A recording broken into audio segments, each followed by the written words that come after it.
Dear friends and colleagues, I wish you all very welcome to this highly interesting 90-minute webinar on generalized physical-chemical modeling for wastewater processes. This webinar is organized by the IWA Specialist Group on Modeling and Integrated Assessment. And we have a whole series of these webinars to highlight various aspects related to modeling of water and wastewater systems. And this is actually our 16th webinar that we are setting up today. My name is Dr. Ulf Jeppsson from Lund University in Sweden. I'm the chair of the MIA Specialist Group. And before we start the actual webinar, I just want to take this opportunity to say a few words about the work related to the specialist group. So the MIA Specialist Group we try to be one of the most active specialist groups within IWA. And we are the group that are really focusing on all aspects of water and wastewater processes, modeling, and everything related to modeling of such systems. It's open for everybody who is a member of IWA, and we currently have some 2,200 members in our group. One of the most important ways that we work through is through task groups. A task group is a small size of experts focusing on a specific topic for a number of years and then producing and normally ending up producing an IWA scientific and technical report. We've had a number of such task groups and an unprecedented number of published scientific and technical reports during 2021 and 2022. You see the four ones down below on this slide. And so there's one on uncertainty in design and operation. There's one on modeling of greenhouse gas emissions. There's one on CFD modeling. And there is one on physical chemical modeling, which is actually what this webinar, the SDR that this webinar is based upon. We still have two task groups that are still ongoing. Membrane modeling, membrane bioreactor modeling, and good modeling practice. And we also have a number of working groups active. Working groups are normally a larger group of persons that are promoting and investigating a more general topic. And thirdly, we try to reach out through our two main events that we organize, the two conferences, WRR Mod and Watermatics. And speaking of conferences, we have our next main event will be the Watermatics 2023 conference modeling symposium, which will be in Quebec City towards the end of September. And then we have in April next year, we have the WRR Mod 2024, which will take place in Notre Dame, Indiana, in the US. And we are also very soon releasing the call for potential organizers of the WRR Mod 2026. So we have the Watermatics every 4 years, and we have the WRR Mod conference every 2 years. So those are our main international conference events. If you don't hear about us, then nobody knows what we're doing, and we hardly exist. So therefore, we have a number of channels for you and others who want to learn more about our activities and to follow news and updates of what is happening within the specialist group. We have a website on IVA Connect Plus for all members. But if you're not a member of IWA, then you can find almost the same information on our open website that we maintain in parallel with IVA Connect Plus. Then we're also on LinkedIn, where you can find us, and on Twitter, and we have a regular newsletter that is being pushed out to members. And finally, we have our own YouTube channel where we make webinars like this one, generally available for anybody who has an interest. So I hope to see you all as members of the MIA Specialist Group, if you're not already a member. We have today a number of highly qualified speakers. As you saw in the on the poster here, there are two names missing now on the speakers list. That is Christian Casari Mbamba and Paloma Grau. But their presentations will be handled by Damien Batstone will handle the presentation of Christian, and Tamara will handle the presentation that Paloma was supposed to do. So you will not miss anything. We have, yeah, and by that, I just want to leave the floor to the chair of the task group on physicochemical modeling, Dr. Damien Batstone from University of Queensland in Australia, to introduce the topic of today. And I wish you all a very fruitful, webinar. But before that, just note the things on the right on this slide. The session is being recorded. Microphones and cameras are not available for attendees. They have been turned off. So this is a traditional webinar. The chat function is also disabled for attendees, but you should use the Q&A functionality of Zoom. You find it in an icon for it in the low right corner, and there you will post questions and comments, and we will try to answer them all, either in writing or hopefully orally during the Q&A session during the last 25 minutes of this webinar. So don't be shy, use the Q&A possibility and put in your questions. And with that, I leave the floor to Damien. Thank you, Ulf. I'll just share my presentation. So I'll start by introducing the PCM, or it's PCM1 or PCM. I don't know if there's going to be a 2. We are something like 30 years on from the ADM1, and we're still on number 1. But I wanted to just introduce the aims of the PCM. So it is intended to represent spontaneous, that is, chemical reactions across the wastewater cycle for plant-wide or even upstream and downstream. So we focus on wastewater processes, but it is also intended to represent dilute water systems in general. So anything from really, it should expand fairly readily to drinking water and to environmental processes. But our key focus has been on industrial and domestic wastewaters.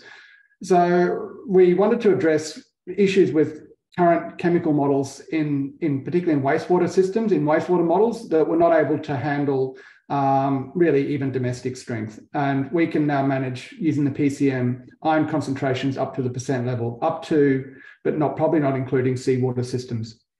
And that's something that is not well addressed in environmental modeling in general. It allows phosphorus modeling in ASM and ADM because phosphorus is really a chemical dominated process. It's very capable for resource recovery, and it describes some of the underlying theory, which is extremely important. And actually, after working in this for over 10 years, I find extremely interesting. I just wanted to note that, as Ulf noted, this is generally available. It is available online, open access from IWA Publishing. And thank you to the third-party sponsor who made it open access. And there is a code database as well, which is hosted by Xavi and has got a number of implementations of a reference model. So I just wanted to briefly outline how we got to here. So in the beginning, I guess there were 3 models. Activated sludge models, number 1, 2, 3. I class them as one model here, the activated sludge models, ADM1, and the river water quality model number 1, which is now I guess, the ancestor of many of the algae models which are around. But we noted that there are a number of issues with these models, and activated sludge model cannot represent pH, which is an important variable. The anaerobic digestion model number 1, we actually stated that we couldn't model phosphorus because of limitations in physicochemical modeling and unknown underlying principles. And the river water quality model number 1 also could not model phosphorus effectively because of issues with the models. The ADM1 and river water quality model number 1 both had pH, but ASM1 did not, and neither were able to handle non-ideal behaviour. Over in the geochemistry world, so I'm just moving my windows around, we saw that Freak-C and Mintec could handle high concentrations of ions, non-ideality, ion pairing, etc., but were not particularly suited for wastewater applications due to a number of assumptions, including generally stationary processes. Sorry, I've just got a bit of background noise. At the same time, commercial modelling packages, and I haven't listed them out here, but I acknowledge their contribution, had started including many of the aspects like precipitation and non-ideality, which previously hadn't been included. So out of this, we formed a workshop at WWT Mod 2010, and that workshop resulted in a position paper which identified key issues, including activity and the ability to generally describe precipitation as limitations in plant-wide modelling. And that outlined limitations, but not a way to address these limitations in a great amount of detail. But out of that, we established a task group in 2013, and 10 years later, we've now published the scientific and technical report. 10 years is not a particularly long gestation time for scientific and technical reports, but I've got to say, in this case, we had to actually do 5 years of foundational research, and that resulted in I think 5 PhDs and over 20 papers from different authors and different groups working both on their own topics as well as in collaboration. So this has been a very strong collaborative process, and we'll talk about some of that as we go forward with the next speakers. With that, I'd like to thank particularly the MIA task group specialist group for supporting us so far, and the organisers of these conferences, as well as the many collaborators we've had, and particularly George Ikama, who gave us many ideas to start with, and to whom we've dedicated this scientific and technical report. And with that, I'll hand over to Kim, who is going to talk about the underlying processes, which are the liquid phase chemistry.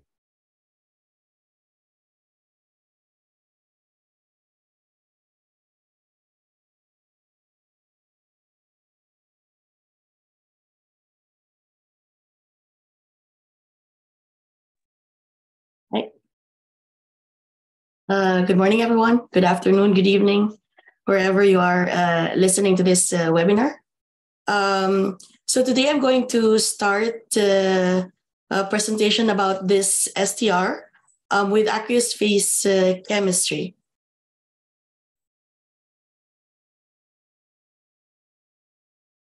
So what are physical-chemical processes? So the term physical-chemical processes actually refers to both physical and chemical properties and aspects, which is in contrast to biochemical processes. It means that physical-chemical processes that are non-biologically mediated processes. As you can see in the figure on the right, you have so many transformations of your chemical species in the wastewater, and they can occur in the gas phase, in the aqueous phase, and in the solid phase. Due to that, we can actually categorize our physical-chemical submodels into liquid-liquid processes, solid-liquid processes, and gas-liquid processes. And as I mentioned, I'm going to talk about aqueous phase chemistry today, and that is actually the liquid-liquid processes, so everything that occurs in the liquid phase. Basically, there are two main important reactions or processes that are covered in aqueous phase chemistry. And these are the acid-base reactions and the ion pairing. So I would like to go back a bit. Why do we need to model the aqueous phase chemistry? This was a bit covered already by Damien in the previous introduction. So there are certain limitations to the currently accepted and generally accepted IWA activated sludge models. Specifically, in the IWA activated sludge models, we take into account alkalinity instead of pH. And when we want to do plant-wide optimization, this needs to be taken into account. So for example, another example is that when we want to consider resource recovery, for example, phosphorus recovery, we know that phosphorus recovery mainly occurs by precipitation. And these precipitation processes are mainly driven by concentrations, by temperature, and by pH. Thus, aqueous phase chemistry is important because this determines the speciation of the different species that we have in the wastewater and also determines the pH in our system. Also, as mentioned, I would also like to note that some commercial software has actually led this implementation of aqueous phase chemistry modeling. This actually highlights that modeling of aqueous phase chemistry is not only important in research, but there's really an interest from practice to implement this. Now, aqueous phase chemistry consists of acid-base reactions and ion pairings. So to differentiate the two, so acid-base reactions are the association and dissociation of solute species with protons and hydroxide ions. On the other hand, with ion pairing, it is the association of solute species with other solute species. The general reaction form for acid-base reactions is given in this equation. So we have the acid that can dissociate to a base and the proton. This can be represented in an equilibrium equation using the term Ka, which is the acidity constant. Similarly, ion pairing can also be represented in a very similar way. To give you a specific example, let us consider the solute species sodium and bicarbonate, so Na plus and HCO3 minus. These two can form an ion pair, sodium bicarbonate. Note that in the sodium bicarbonate, we use the subscript AQ or aqueous to denote that this is an ion pair and this is not a salt or a precipitate. And this equation, or this reaction, can also be represented in an equilibrium equation using the equilibrium constant for the specific ion pair that you're considering. And in this case, it's the equilibrium constant of sodium bicarbonate. So how do we represent these equilibrium systems of acid base systems and ion pairs? So we generally use a table form called the tableau approach in order to represent both the ion pairing and the acid base system. So this tableau consists of the components and the species. We can find the components in the columns of this table, and the species are found in the rows of this tableau. Note that the component is actually the sum of the species. To give an example, if we take into account the inorganic carbon component, the sum of species or the molar contribution to this component or inorganic carbon is the sum of the different species, which are in this case CO3 2 minus, so carbonate, the molar contribution of bicarbonate, the molar contribution of carbonic acid, of sodium carbonate, and sodium bicarbonate. In addition, we can also write the equilibrium equation for each of the species. If we take into account, as an example, again, this inorganic carbon system, so we have 4 species that we can include. So these are the bicarbonate, carbonic acid, sodium carbonate, and sodium bicarbonate. And we can write these 4 equilibrium equations. So for example, for the bicarbonate, so it's the activity of the bicarbonate minus 10 raised to the equilibrium constant of the carbonate ion pair multiplied by the product of the activities of H plus and the carbonate. what I also want you to note here is that in this above equation, wherein we take the component as the sum of the species, we take into account the actual concentrations because we are talking here about mass balances. But in the equilibrium equations here below, we take into account the activities of each species because these are actually the concentrations or the effective concentrations that take part in the reactions.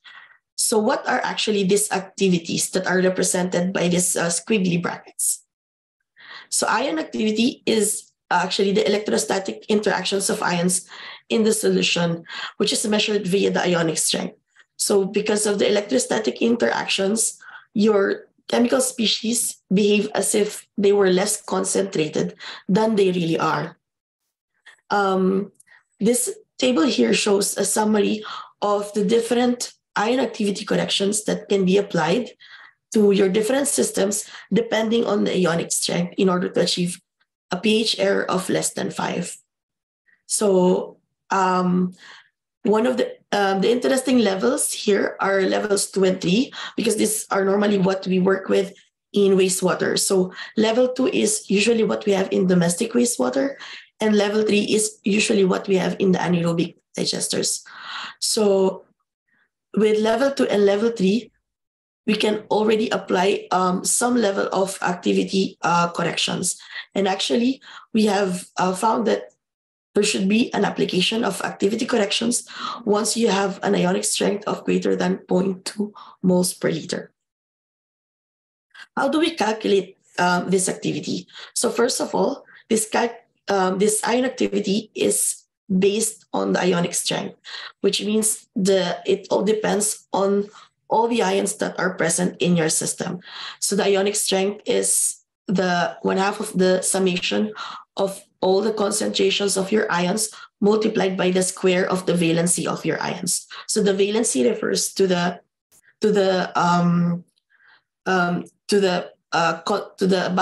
balance of your proton or your electron in your system. Now, once you have calculated your ionic strength, you can now calculate your activity correction factor. There are different available formulas for the activity correction. So we have the Biokel, Gunterberg, Davis equation, and we also have some extended versions of these different formulas. We have found that for purposes related to wastewater or water treatment, the Davis equation is sufficient. So this is the level 1 type with ionic strength applicability of between 0 to 0.7. And once you have calculated this activity correction factor based on your ionic strength, you can calculate the activities of your chemical species by just multiplying this activity correction factor with the actual concentration of your chemical species. Now, what is the effect on the activity coefficients when you have a monovalent ion or when you have a multivalent ion? To give you an example of a monovalent ion, we have here sodium, and for the multivalent ion, we have magnesium 2+. As you can see, at the lower ionic strengths, we can see that the activity coefficients, whether you have a monovalent or multivalent ions, your activity coefficient becomes closer to 1. But when you have a higher ionic strength, let's say ionic strength of 0.5, which is at this level, your activity coefficient differs from each other, whether you have a monovalent ion or a multivalent ion.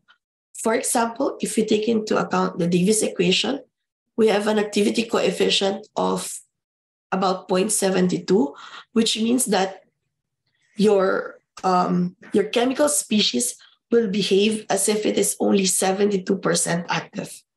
On the other hand, when you have a multivalent species and you have an ionic strength of 0.5 as well, you can have an activity coefficient of about 0.28.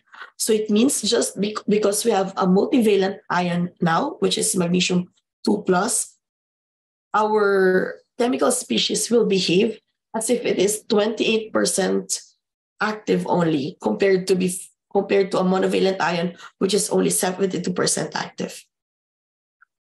This goes to show that activity coefficients has a great influence at higher ionic strengths, and that it also has a greater influence on multivalent ions. So for divalent and trivalent ions.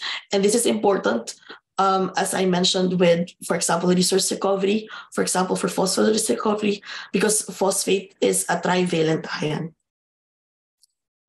So ionic strength influences pH in a plant-wide model.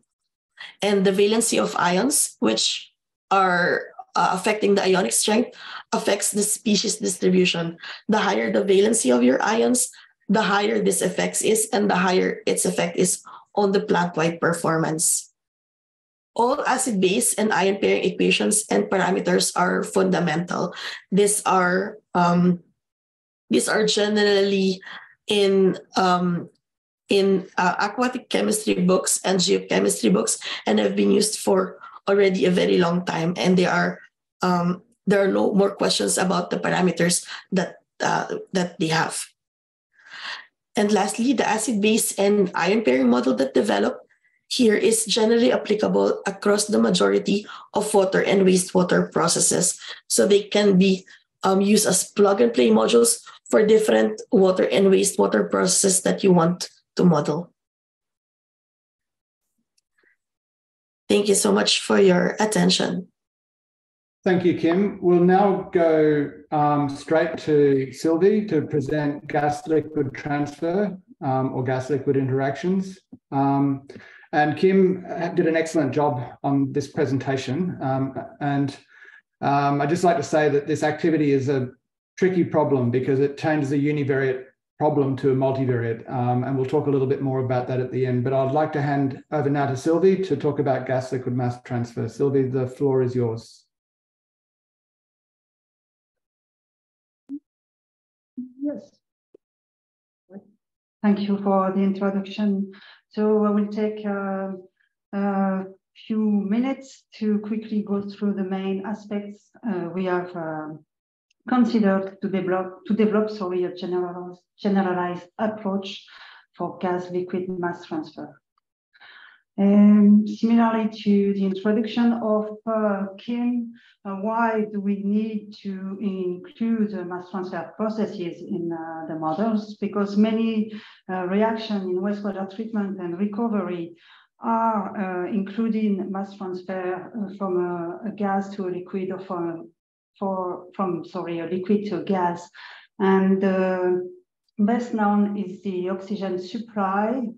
It has been the first mass transfer process to be considered and to be included in biokinetic models, because oxygen is such an important component in many reactions, in many bioreactions, and also because supplying oxygen is very energy intensive in the biological wastewater treatment plants. But increasing concerns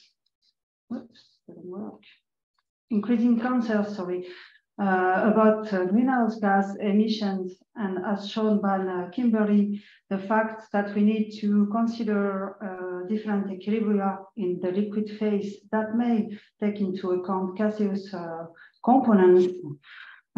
This calls for a generalized approach to modern mass transfer processes. And before going to the equations, just a few terms I would like to share with you. We are considering mass transfer from a phase to another, and if the component is transferred from the gas phase to the liquid phase, then the terms stabilization or adsorption are used. If we are considering a transfer from the liquid phase to the gas phase, then we talk about volatilization or stripping. And we also differentiate active and passive gas exchanges. In active gas exchange, there is an active flow of gas in the reactor, whereas in the passive one, the the gas transfer will be exchanged through the surface of the reactors. There's no active gas flow. So the general approach we have developed is based on 3 fundamental aspects. The first one being the fixed first flow, which stipulates that the mass flow of a component within one phase is due to molecular diffusion under the effect of a concentration gradient. And therefore, we can write the mass flow as a product of a mass transfer coefficient, K, in this case. Oops, sorry.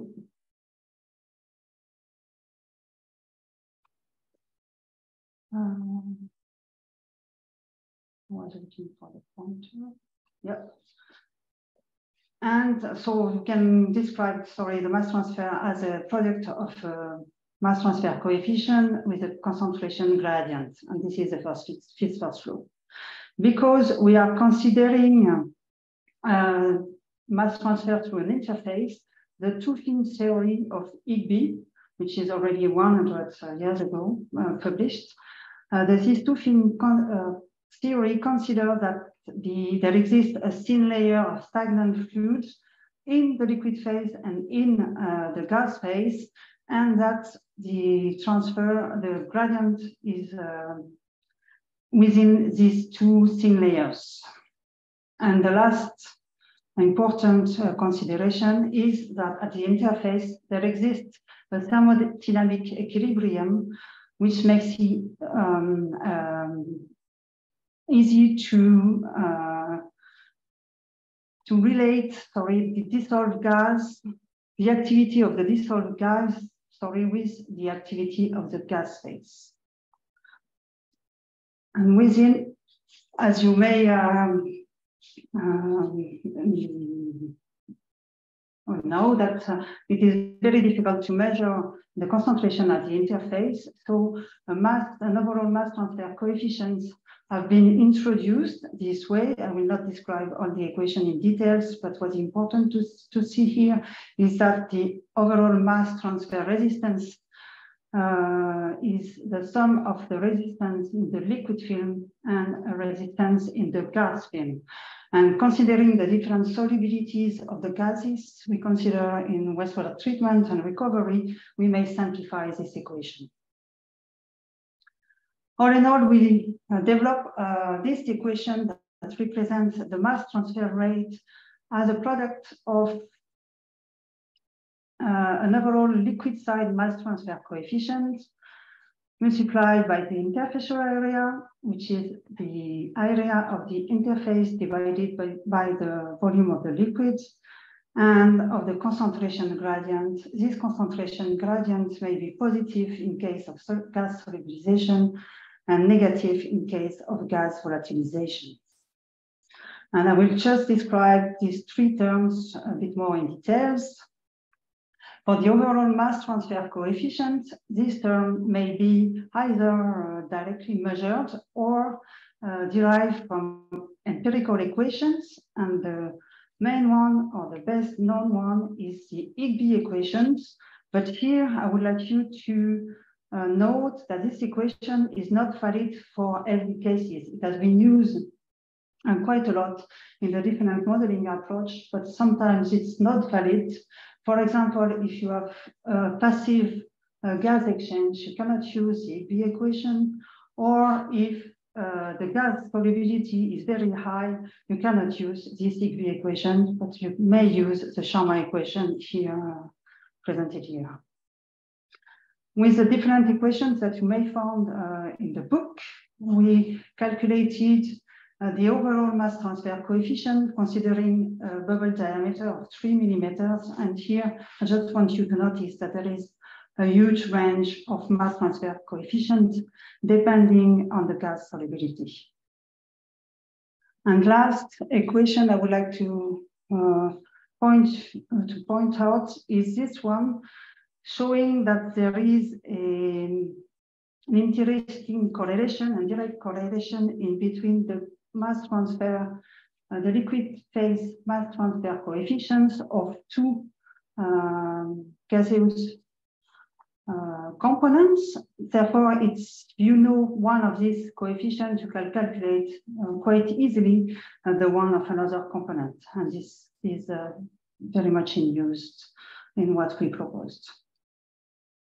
Again, I want to draw your attention that the validity of the equation should be checked before using them, sorry. And again, the Higby equation is not valid in all cases. As for the interfacial area, for passive gas exchange, it is simply calculated as the surface of the reactor divided by the volume of the liquid. And for an active gas exchange, you need to consider the bubble diameter and the gas envelope. And the concentration gradients, here I want to point out that the liquid saturation concentration depends on three main parameters. The fact that the gas bubbles may be enriched or depleted with the species, and you have to consider it into account. The pressure, that is important, and it is mainly imposed by the water depth in the reactor, and the fact that you have an open or a closed reactor, and as Kimberly showed just before, the chemical equilibrium composition is also important in calculating the gradient concentration. All in all, we end up with four main cases to represent the overall mass transfer coefficients, depending on the fact that you have an active mass transfer or a passive one, and depending on the gas solubility. In case of an active mass transfer and low gas solubility, you may use the Higby equation to calculate the overall mass transfer. For a passive mass transfer and again low gas solubility, then in aerobic conditions, you may calculate or measure the oxygen transfer coefficient to deduce the other mass transfer coefficient for other gaseous components. And if you're in anaerobic conditions, of course, you cannot use oxygen, but you may use, for example, hydrogen. In case of a high gas solubility, again, the Higby equation cannot be used even for active mass transfer reactors. And here you will have to use another equation, the Sharma equation, for example. And if you have a passive mass transfer, then you will need either to experimentally determine your mass transfer coefficient, or you may use a default value if you don't have any measurements. And these are the four main cases. And you have also to keep in mind that, again, the pressure may be important to consider, and the temperature as well. They will impact those coefficients. And to finish this presentation, just a few words on oxygen transfer modeling, because as I said in introduction, it's the main mass transfer process that has been studied so far. And here we rewrite an old but still important equation with the same formalisms as the one we used for the general approach. And the rate of oxygen transfer is, again, a product of mass transfer coefficient times the concentration gradient. And here I just want to show you that these two factors are here to represent the activity correction. This one is linked to the pressure and therefore to the water depth of the reactor. This one, you can see the well-known clean water mass transfer coefficient. Generally, this coefficient is measured on site using standardized protocols. And here you have got the so-called mysterious alpha factor times the fouling factor of the diffusers. And this alpha factor is matrix dependent. So the surfactants and the TSS in the soluble phase will impact its value. It is also reactor dependent. The depth of the reactor and the mixing conditions are important, and it may have a dynamic behavior that you may have to take into account while integrating it into your biokinetic models. And with that, I would like to thank you for your attention and to acknowledge also the other contributors of Chapter 4, namely Evelyn Volke from the University of Ghent, Isaro Lisarense, who at that time was working at SAIT, Yuri Hammerling from Aquafin, and of course, Daniel. Thank you. Thank you, Sylvie. I'll switch now to Christian's presentation.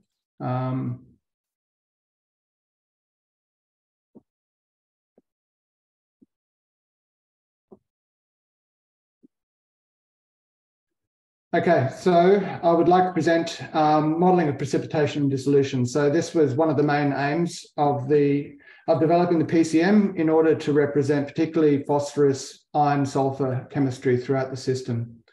So precipitation is a liquid solid process. So it refers to formation of solid from solutes in a supersaturated solution under certain conditions, mainly the presence of nuclei. So precipitates may be amorphous or crystalline. The same approach is used for both. Amorphous generally are faster forming, but less stable. That is, they've got a lower PKSP. That is the solubility product. Crystalline form slower, but are more stable. They have a higher PKSP and they dissolve more slowly as well. So the difference, of course, is that amorphous precipitates lack regular crystalline structure and generally involve water, whereas crystalline precipitates have a crystal structure. And I'll talk about solubility and equilibrium in precipitation as well. So the formation of minerals in general follows a sequence. So there needs to be a supersaturated solution, and generally there needs to be nuclei as well. If you have an undersaturation situation, that's where your concentration of your precipitating compounds is too low. So in this case, you can see we've got calcium carbonate forming either amorphous or crystalline calcium carbonate.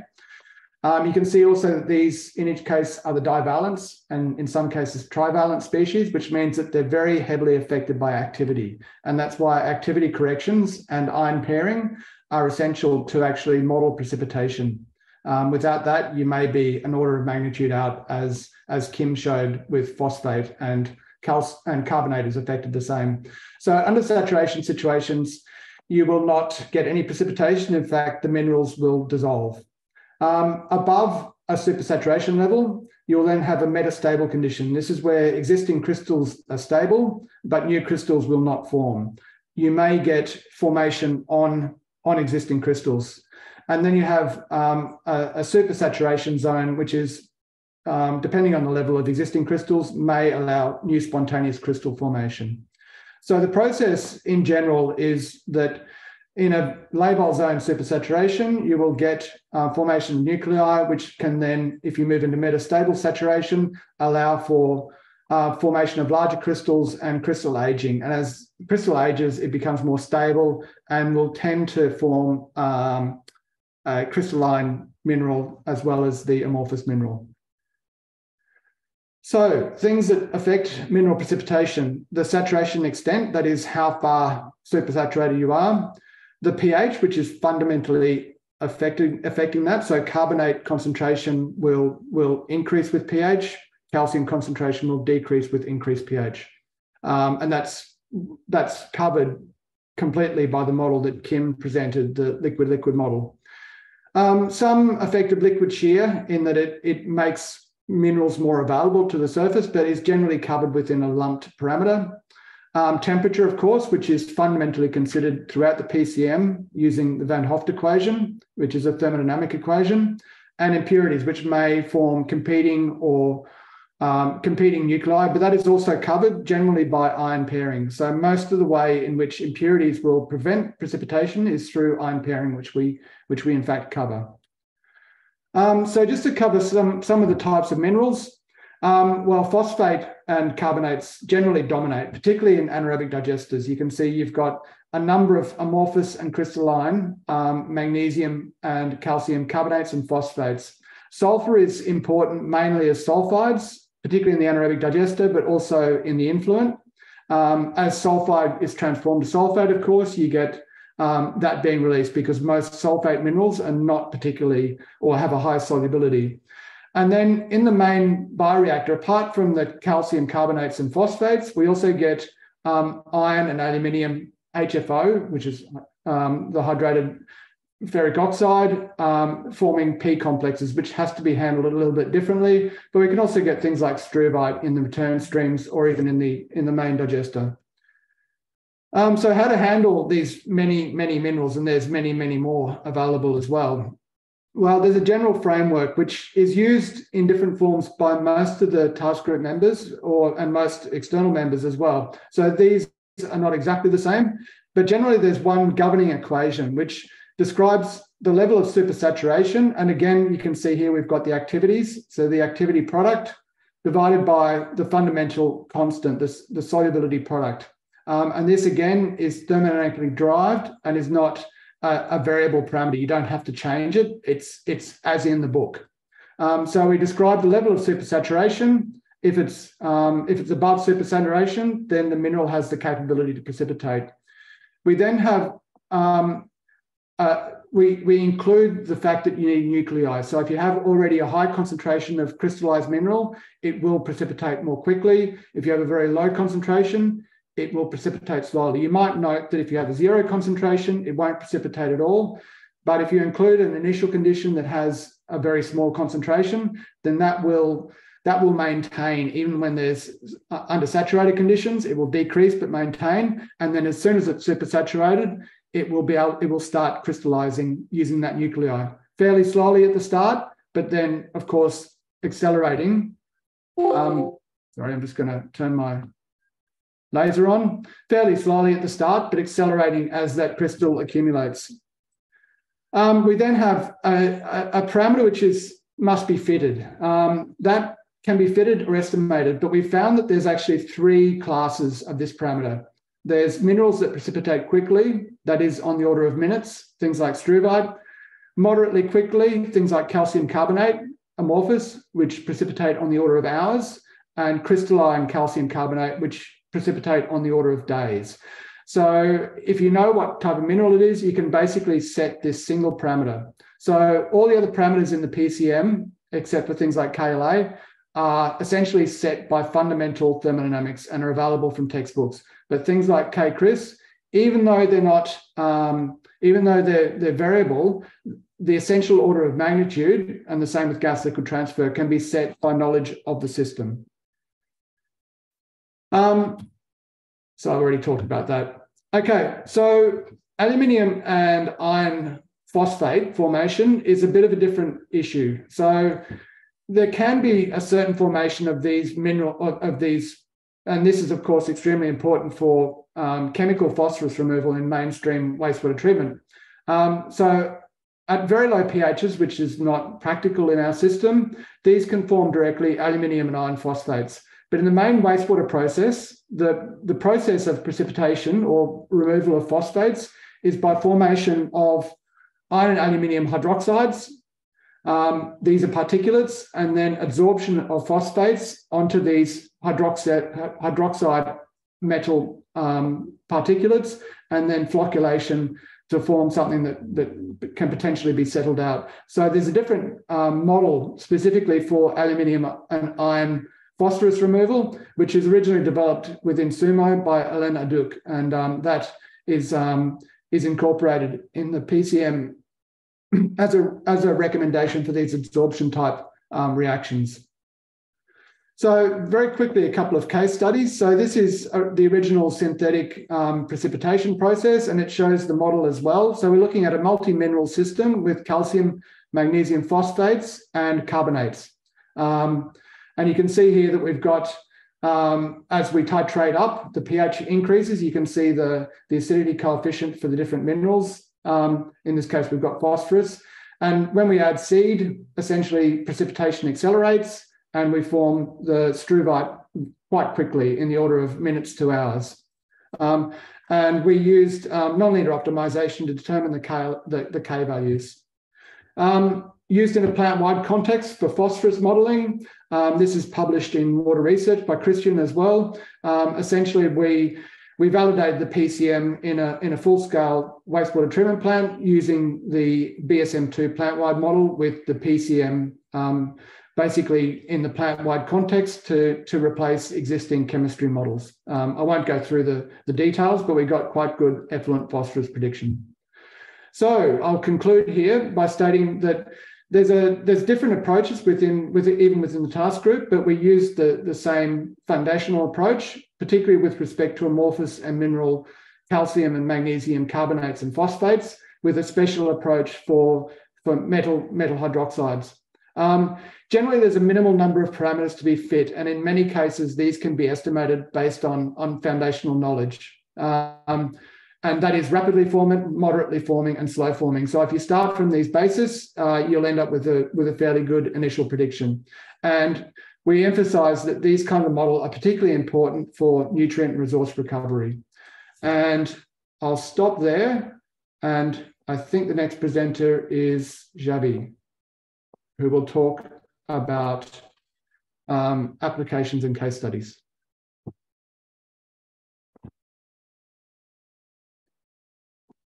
Oops, that's your Spotify. Yeah. That's good. Oh, yeah. Okay. Screen. I think it's there now. Yep. Well, Xavier Falsina, I'm a researcher at the Chemical and Biochemical Engineering at DTU. Next 50 minutes application PM1 performance industrial wastewater treatment plant. Xavi, can you stop your video? You're breaking up. Your audio is breaking up a bit. My video? Your audio is breaking up a little bit. Can you maybe stop your video? What do you mean by stop the video? Is it okay? Try to turn off your video, your camera, Xavi. Oh, maybe the audio will improve in quality then. Okay. Is it better? Maybe we'll just try. Is it better? It's pretty bad. Okay. I remove. Yeah, that sounds a little better if you've done something. Okay. So can you hear me now?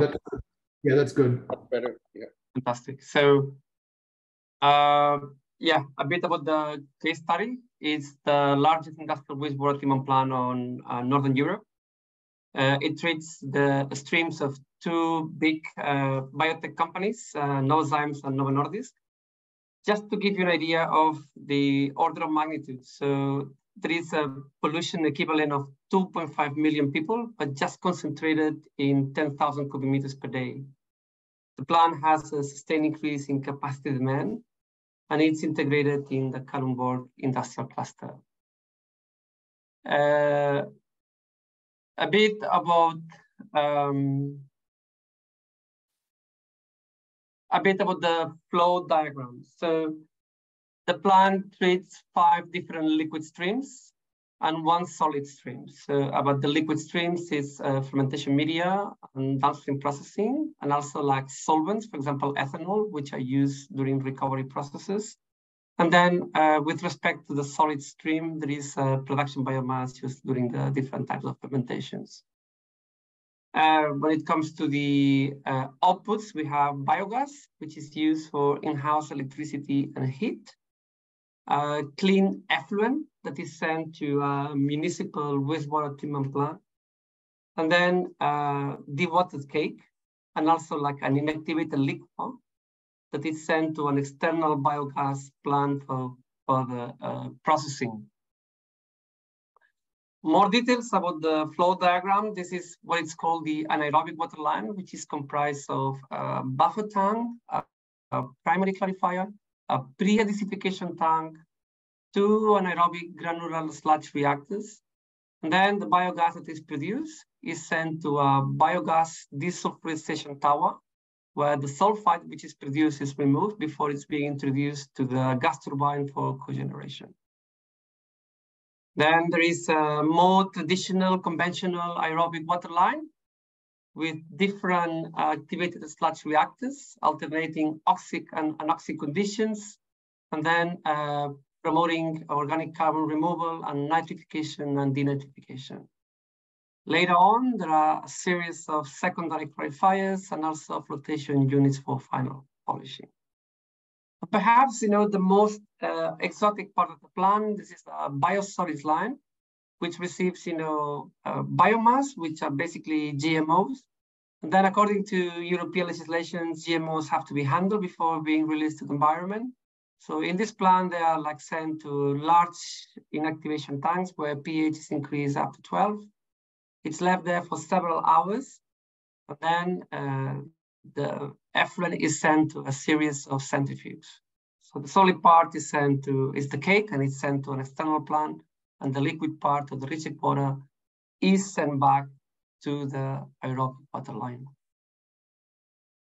About the methodology, so we conducted a huge measuring campaign, about 2 months of measurements, more than 2,000 samples.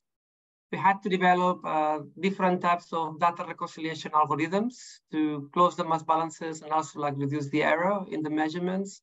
Also different types of fractionation algorithms to compare the different measurements, both organics and inorganics, to the different state variables considered by the models.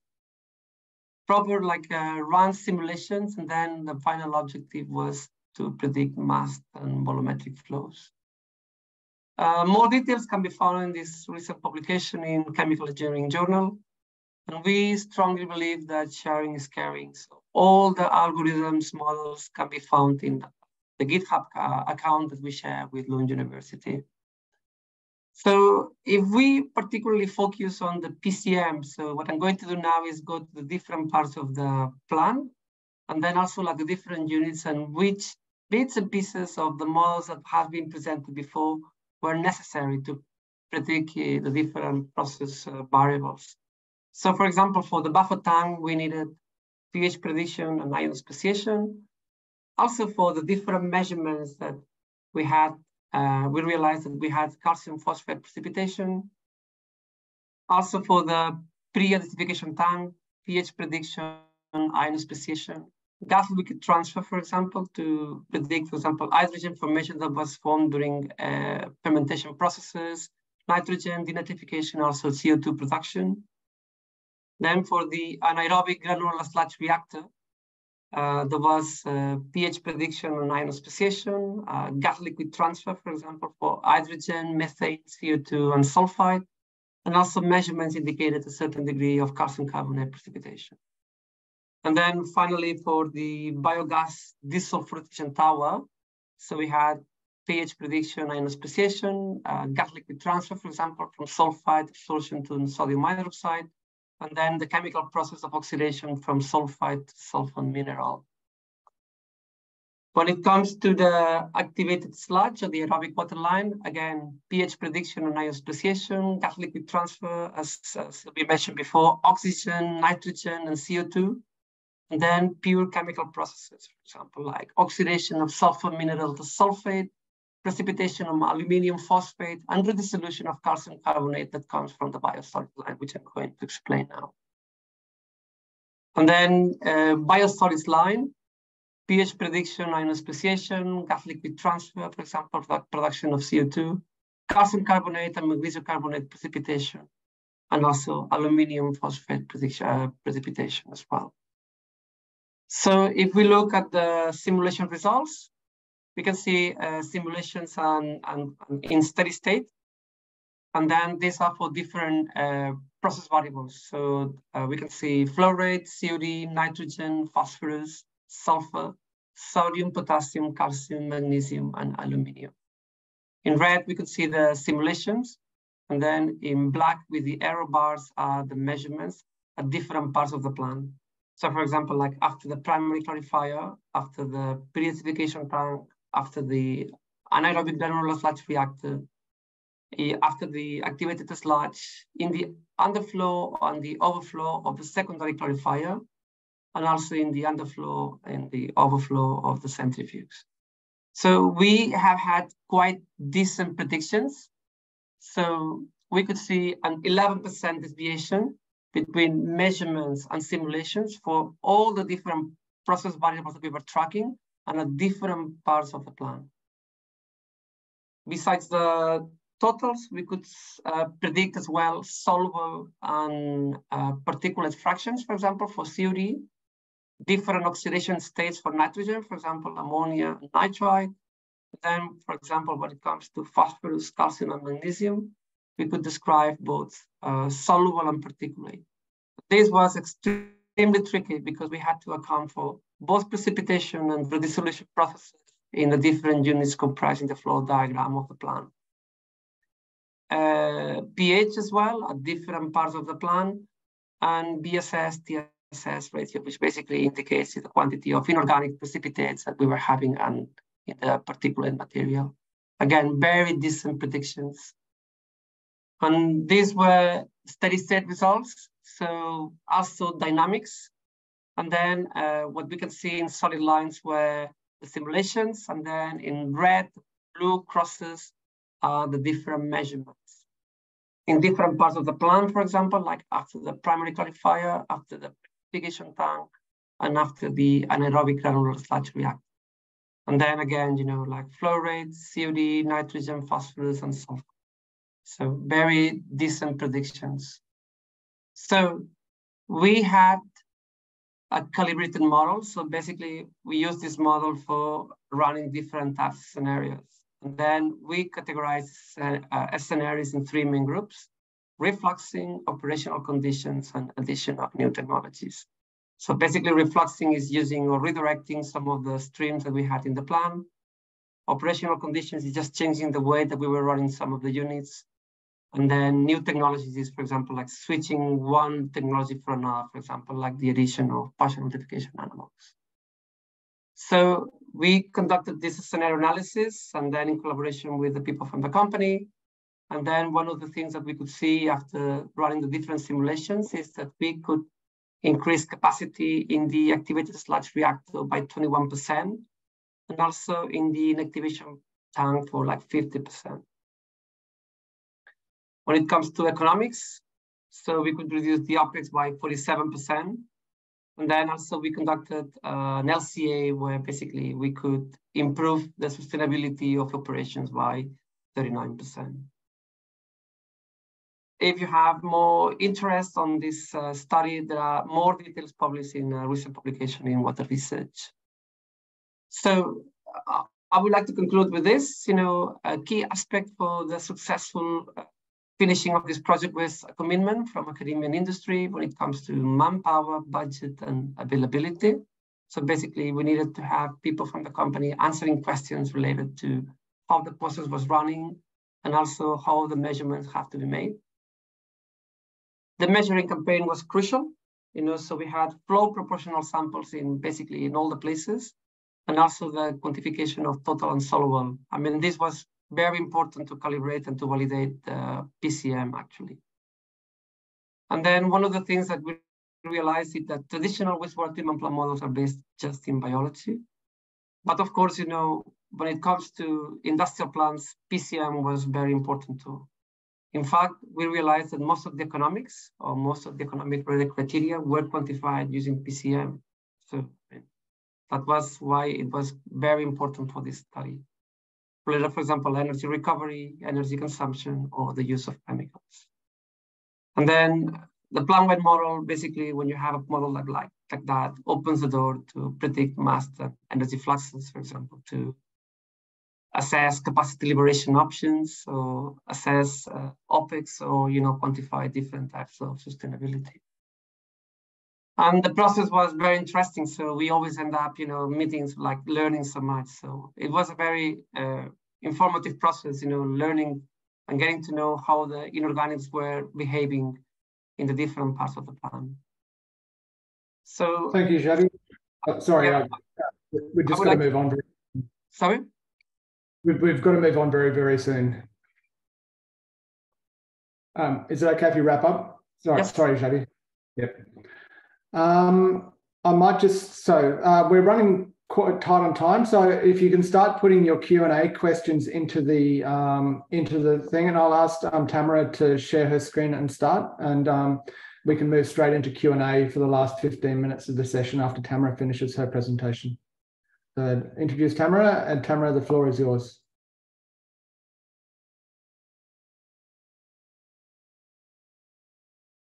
Okay, thank you. Thank you, Damien. So, hello, good morning. The title of my presentation is Model-Based Optimization of Phosphorus Management Strategies in a Real Wastewater Treatment Plant. In this presentation, I want to show you an all-case study that we did on the Sur wastewater treatment plant. But I think that is a good example of a plant-wide model simulation that shows very well the application of physicochemical models in a real wastewater treatment plant. The objective of the study was to carry out a model-based scenario analysis to evaluate the maximum quantity of estrubite that can be recovered in a wastewater treatment plant. The Sur wastewater treatment plant is the largest plant in Spain, and the plant has a flow of 500,000 cubic meters per day and treats the wastewater of a population equivalent to 3 million people. This is a plant designed for the removal of organic matter and phosphorus through an AO configuration. More especially, the water line consists of a pretreatment, a primary clarifier, and an activated sludge treatment for organic matter and phosphorus removal. When we did a study, the sludge line included different sludge thickening processes, an anaerobic digestion process, and a sludge dewatering stage. The key to carry out a correct simulation study is to follow some simulation guidelines based on a high methodological goal and appropriate modeling tools. So to do this, at FAID, we developed the following methodology. The first step is the collection of experimental and design information. The second step is the experimental data treatment. For this, we used different tools for predicting inconsistent data. The third step is the construction of the global wastewater treatment plant model in the simulation platform selected. For the analysis and characterization of the influence are also useful influence characterization tools. The next step is the calibration, validation, and diagnosis of the plant. And finally, the scenario analysis by simulation and the proposal of improvements. So, following the protocol and after analyzing the plant data, the next step was the selection of the model. In this case, the mathematical model used for this study was based on the plant-wide modeling methodology proposed by FAID. This methodology allows the construction of compatible mathematical models, ensuring the elemental mass, charge, and energy continuity at any point of the plant. Giving the possibility to combine different unit process models. Given the characteristic of the plant, the following transformations were selected. The biochemical reactions considered were the ones that are necessary to describe biological organic matter, phosphorus and nitrogen removal under different environmental conditions, aerobic, anaerobic, or anoxic. The chemical transformations considered were the acid-base and complex ion pairing equation reactions. To describe the liquid gas processes, we select a cis gases component and the mass transfers between the gases and aqueous phases. And regarding the precipitation redissolution reactions, we select the most relevant spelling-soluble salt proposed by Musboto, and the precipitation according to the equations proposed by Literal et al. And finally, the transformations to describe the chemical phosphorus removal. Following the protocol, the next point is to perform a global calibration of the model. In this case, we carry out a static balance with the average value that the client provided us. In this case, in this static analysis, we calibrated, for example, the flow, the COD, the orthophosphate, the total phosphorus, and the solids in the water line, the quantity of biogas and its composition and the pH in the digester, and the total phosphorus and ammonia in the rejected water. In addition to this,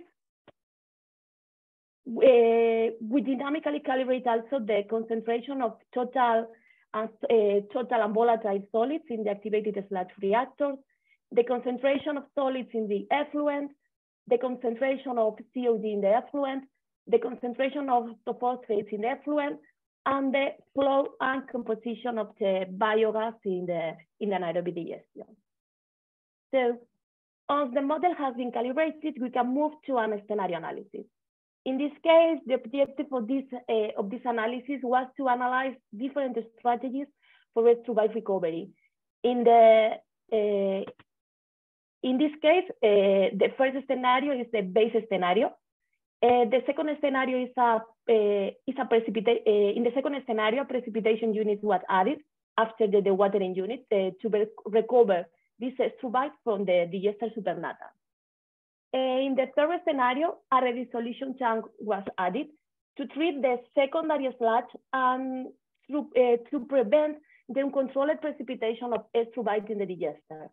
This redissolution tank is an anaerobic reactor where the phosphorus and the magnesium accumulated in the bacteria is released. In this way, the main release of phosphorus is done in this redissolution tank, and a lower quantity of phosphorus is released in the anaerobic digestion. And finally, in the last scenario, a fraction of the primary sludge was sent to the redissolution tank as a source of organic matter, a source of soluble organic matter. This figure shows the complete phosphate fluxes in these four scenarios. The first column refers to the orthophosphate, and the second column to the total phosphate, total phosphorus in each point of the plant. Based on the results in the scenario B and the scenario D, the amount of the phosphate in the reacted water is reduced by around 80%. In scenario D, a lower reduction is observed due to a lower recovery of extrovite. In scenario C, the amount of phosphate released in the redissolution tank is very low. Also, scenario C is proposed for to be a solution to avoid the uncontrolled extrovite precipitation. The sustainability and efficiency of this process depends on the available soluble organic matter and the residence time, the volume of this reactor. So in this case, there was a lack of volatile fatty acids due to a low resolution of organic matter, and in consequence, a lower extrovite production. In this case, in this scenario C, mixing this diluted flux with the digester supernata generate a very high diluted influence, and then we obtain a very reduced precipitation efficiency. Also, the recovery of extrovite is similar in scenario B and scenario D, but in scenario D, the release of phosphorus occurred jointly in the redissolution tank and in the anaerobic digester, so reducing the release of phosphorus in the digester and therefore minimizing the risk of uncontrolled phosphorus precipitation. This is an advantage as far as the operation is concerned. So as you can see, for this type of study, for this type of analysis, it is very important to have a correct physicochemical model in which the precipitation is accurately estimated. If we analyze the performance value of the different scenarios in detail, we can see that the dosage of magnesium chloride depends directly on the precipitated extrovite. Thus, scenario D is where most extrovite precipitation and where a great amount of magnesium is needed. Relating the sodium hydroxide, the sodium hydroxide is associated with the pH of the stream. So in scenario B and scenario D, the same amount of extrovite is precipitated, but the amount of sodium hydroxide replaced in scenario D is greater. This is because the pH of the redissolution tank flow is lower than the pH of the anaerobic digester. So again, these effects again show the need to ensure a good aquatic chemistry and a pH predictions throughout the plant. And to finish, some reflection or conclusion that also shall be commented in the presentation. The first one is to perform a plant optimization study or an analysis of incorporating a new technology. It is very important that the model of the entire plant include the liquid line, the slant line, and also the interaction between them. Another important aspect is to consider is the pH, especially in the sludge line. The degree, in this case, for example, the degree of estuary precipitation is a function of magnesium, ammonia, and phosphate concentration, but also is strongly conditioned by the temperature and the pH of the pH. So the pH is a key factor for crystallization. And linked to this, it is important also to consider the elemental mass continuity in the modeling, especially COG, magnesium, potassium, nitrogen, and phosphorus. Finally, also, as you already know, the surface water treatment plant was the first plant in Spain to install a estuary precipitation unit. And to finish, you can find more information in this paper and in the physicochemical book. So thank you so much. Thank you, Tamara. All right, we've got 15 minutes for Q&A. So we haven't got any questions in the Q&A box, but we welcome questions now. We would love to discuss this work that has taken us over 10 years to complete. If the presenters, yeah, thank you. So the floor is open for questions.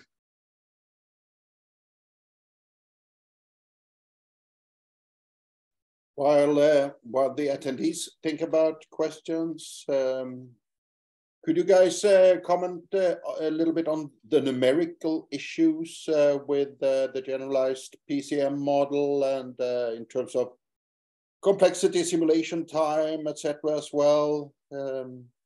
There's been a tendency that it's these type of models are often sensitive to initial values and so on, which have made them hard to use in some cases that, well, we have experience of together with Xavi and the group at DTU. And any comments on this from anybody? I might start just with the numerical issues. So the numerical issues are that in a simple pH model, it's a univariate implicit algebraic problem, which is readily solved by a number of approaches. As soon as you add activity and ion pairing, it becomes a multivariate problem. This then is only able to be solved by one approach, which is Newton-Raphson search, but which is subject to initial condition problems. And Xavi's team actually did quite a lot of work on simulated annealing, which addressed this problem, but I'll let Xavi and Kim talk about current simulation times. I can comment on this. The Newton method is fairly fast. You know, when you have good initial guesses, the solution converges in like very few iterations. But of course, there is always a challenge. You know, when you have when it comes to get these initial guesses, and then this is very critical. For example, because when you work with these very low concentrations, and then sometimes an initial guess can go from 10 to the power of -6 or 10 to the power of -9, so it is sometimes critical. So that's why, we came up with this solution of having a kind of like a stochastic model at the beginning to make a kind of like more extensive search. And then when the initial guesses are back on track, so we just jump into the Newton method, which basically makes simulations, more faster. If the initial guesses and in everything is okay, it doesn't really add more computational demand or more like computational power, because it's an algebraic method. At the end, it's fairly fast. The problem can be the initial guesses. That can be a bit of a challenge sometimes.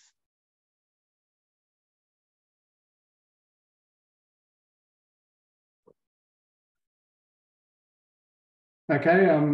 Any more questions?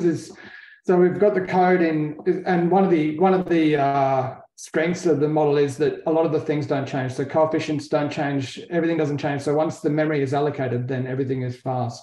So we've got the first question: how frequently do these models have to be calibrated in order to fit real data from treatment plants? I might start, and then others can give reflection. Is that essentially these models don't require calibration, particularly the aquatic chemistry part does not require calibration.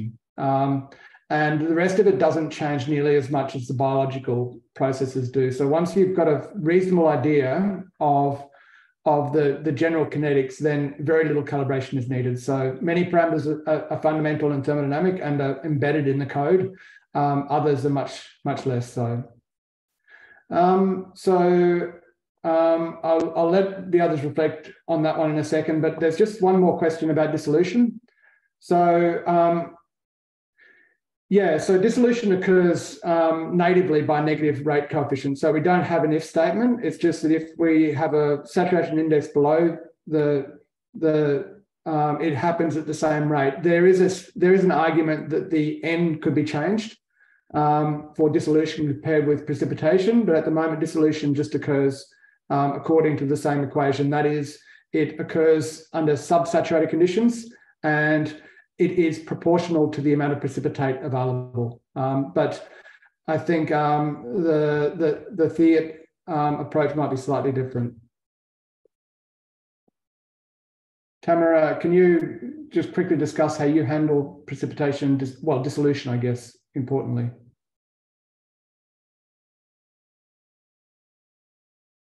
Yes, we use this the models, these precipitation models, and as you say, there are the models proposed by Musboto, and the equations are the equations proposed by Lisa Raleigh. You can find the information in this paper.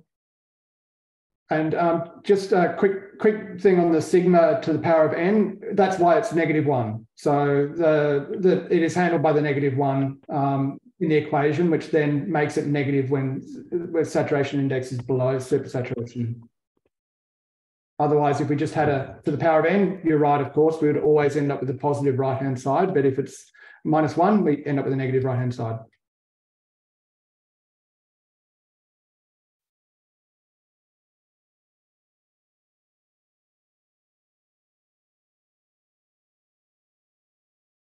I can pose one more question then while we wait for others to pop in, and related. Quite a lot, by the way, Ulf. But go ahead with your question. Yep. With regard to the commercial platforms that we have worldwide, has there been any discussion from the task group point of view?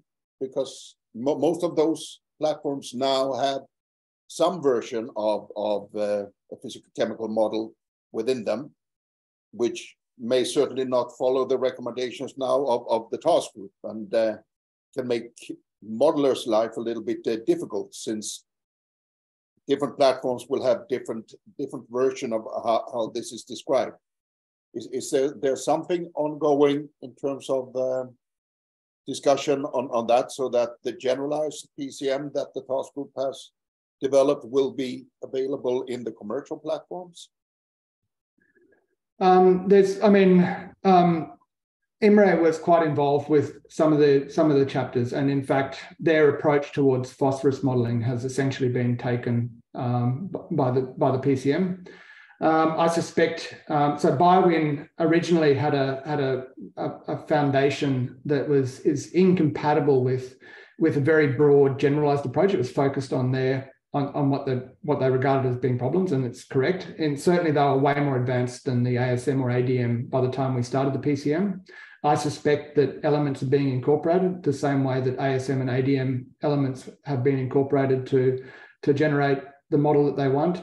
I think they will continue to take elements from it, and certainly are interested and have been engaged with it and have been very helpful in directing us on how to do it. But so I would like to get an update from them as soon as possible as to how they've received the published model. Thank you. Well, if I might just move on to the Q&A. So effluent P defined as TP. So non-reactive phosphorus, I guess, has to be addressed, particularly at the very low concentrations, by a DO. A non-reactive phosphorus state, and that's currently done for nitrogen as well, in fact, which is of course biologically mediated. Has anyone else done much work with non-reactive P and can comment on it?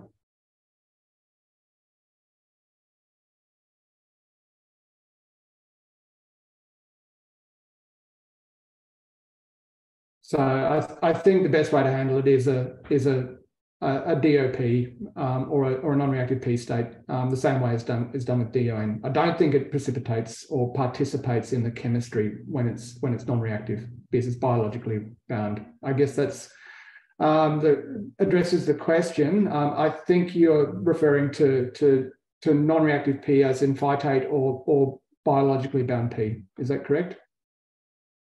Just checking down. I might move on to the next one.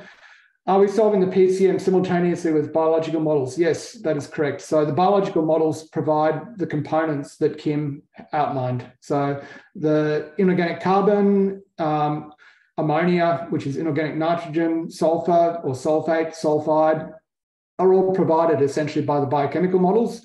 And we essentially delete alkalinity from the ASM1 and pH and et cetera from the ADM1 and replace it with the PCM. So it solves simultaneously using an algebraic solver, which is built into the PCM1. So it's in well, I guess it's in parallel. And we now incorporate it into biological frameworks. So all the biological modeling that was shown in the case studies included the PCM1 being solved alongside the biological models with the states provided from the models and pH and other key states, including potentially gas liquid transfer elements and activities, which is very important, being provided back to the biological models.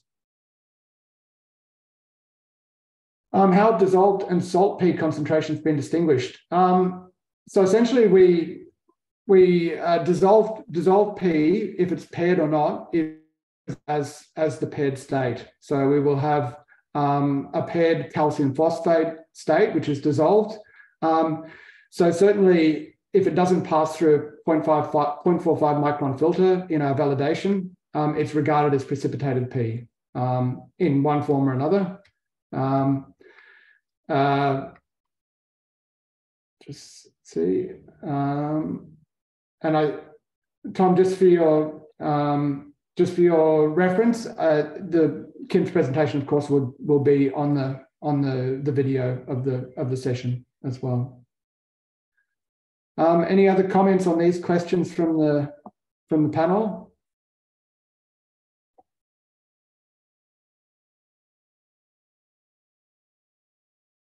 Okay, we have time for one or two last questions, I think.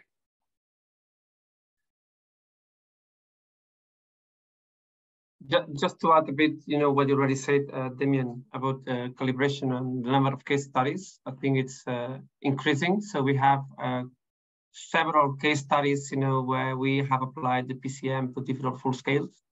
So there is the study that was in Brisbane, but there is another one in South Africa. There are one in Sweden, in Henriksdal. There is several like in Denmark. So as you said, most of the parameters are non-contestable. So, I mean, they come from textbooks and it hasn't been that difficult to adjust and calibrate actually. So there are lots of references where the same approach has been adapted, and also different types of plants from urban to industrial and different types of scales, from lab scale to full scale. So there are many, many papers where this can be verified and checked. And the code is available in the GitHub account that we share, both the DTU and LUN. Yeah, I might just make some concluding statements. So firstly, I'd like to thank the speakers today. Fantastic presentations. I really couldn't have done it better. And you really explained a lot of this stuff, which is very complicated, but is very fundamental, extremely well. I'd also like to just reflect back on 10 years of development. So in 2010, at WWT Mod 2010, I actually said that we've been focusing on the biological models for 30 or 40 years. And this has been an issue because it's actually all chemistry dominated. Even nitrification, denitrification, and anaerobic digestion are chemistry dominated. So I think we've got a good approach that explains a lot of the fundamentals. The book is open, the code is open. As Xavi said, we need people to now use it to test case, to identify problems with it. And With that, thank you again to the speakers, to Ulf and the MIA for organising this, and I'll hand over to Ulf for concluding statement. Thank you, everybody. Great show we have seen today. We are obviously approaching the end now very rapidly, and I just want to, let's go down this way instead. It takes too long. Make a little bit of advertising about what is to come. And that is that the modeling and integrated assessment group will continue with this webinar series. We will have a number of webinars after the summer. This is the last month for this semester. There are quite explicit plans on having webinars on integrated modeling, on digital twins, on CFD modeling, and hybrid modeling for resource recovery. So I wanted to keep your eyes open after the summer, and hopefully you will join us again for these webinars. And finally, if you have an idea, the attendees of this webinar, if you have an idea for a webinar, similar format as this, one or a few speakers, something for an hour on a specific topic, and you want to arrange that, then get in contact with me or anybody else in the management committee of the specialist group, and we will try to make it happen for you.